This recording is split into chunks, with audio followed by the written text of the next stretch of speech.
আমি খুব ভগবানে বিশ্বাসী, তাই আমি এটাও মনে করি যতক্ষণ না ভগবান নিজের কাছে ডাকবে তো তার দুয়ারের সামনে কখনো পৌঁছাতে যাবে না। হ্যাঁ, আজকে সকাল সকাল আমি মা মনসার মন্দিরে পুজো দিতে যাচ্ছি। অনেকবারই মনসা মন্দিরেতে গেছি, কিন্তু এটা হচ্ছে আমার প্রথম পুজো দেওয়া। আর আজকে সেই বিশাল গরম পড়েছে আর খুব লাইন, মানে অনেকটাই লাইন। আজকে ভেবেছিলাম হয়তো পুজো আমি দিতেও পারবো না, এতটাই লাইন তোমরা দেখো জাস্ট। তো অনেক কষ্টে একটা বসার জায়গা পেয়েছি, একটু বসেছিলাম জাস্ট। ভেবেছিলাম পুজো দিতেই পারবো না, তো এখানে অনেক অবসানের পরে মায়ের দুয়ারের সামনে পৌঁছেছি। এই যে বললাম, মা যতক্ষণ না চাইবে তার দুয়ারের কাছে কেউ পৌঁছাতে পারবে না।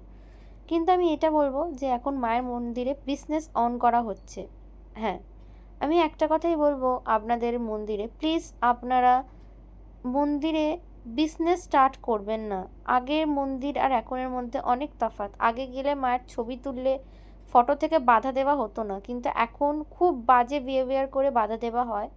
ইভেন একজন ফটো তুলছে তার সাথেও বাজেভাবে কথা বলা হয়েছে, যেমন বলেছে কেন আপনারা ফটো তুলছেন, যদি ফটো একান্ত দরকার হয় আমরা বাদিয়ে দেবো, আপনি আমাদের থেকে কিনবেন। ইভেন আগে তাবিজ, জল, ওইসব কিচ্ছু বিক্রি হতো না, এখন বিক্রি হচ্ছে।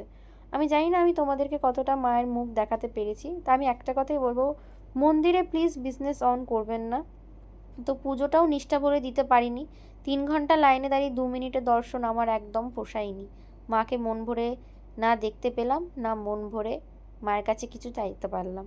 যাই হোক, তো তারপরে বাড়িতে এসে একটু গ্লুকন্ডি জল খেয়ে লাঞ্চ করে কমপ্লিট করে নিলাম। তারপরে বোনকে পড়াতে এসেছিলো ওর ম্যাম, ও তো পড়তে বসবে না, কী কান্না, দৌড়ি দৌড়ি পালাচ্ছে। তো যাই হোক, আজকে মিনি ব্লগটি অবধি, টাটা।